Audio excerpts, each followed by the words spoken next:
All right, today we'll be covering lesson 22-1, exponential functions and exponential growths. This lesson is split into 6 separate sections.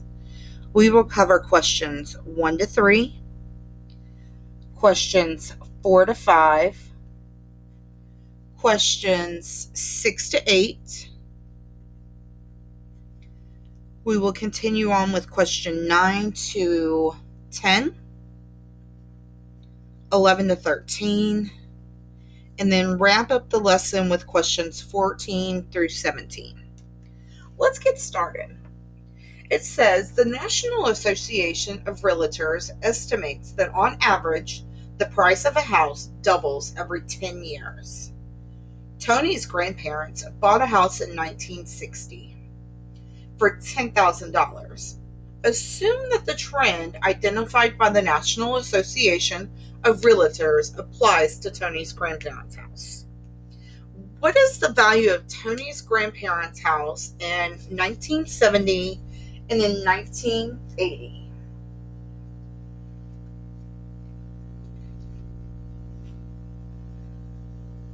Well, they think that every 10 years the house price doubles. So if in 1960 it was worth $10,000, they're thinking that 10 years later this house is going to double in price. So that would make it 10,000 times 2, which they estimate to be 20,000.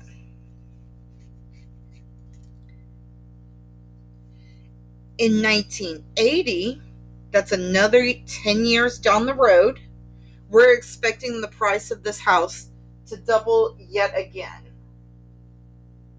So we would expect it to go from 20,000 times 2 to now be worth $40,000. Compute the difference in value from 1960 to 1970. Well, the difference means subtraction, right?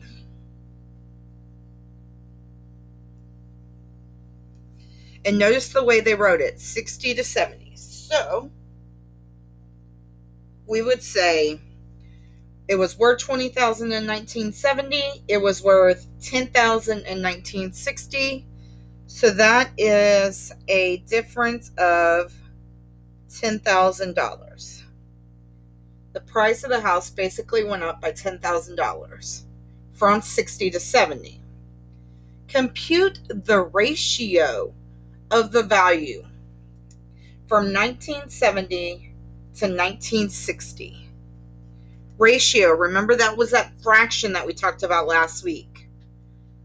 So we're going to do our 1960 value in the denominator position and the 1970 value in the numerator position because of the way it goes from 1970 to 1960.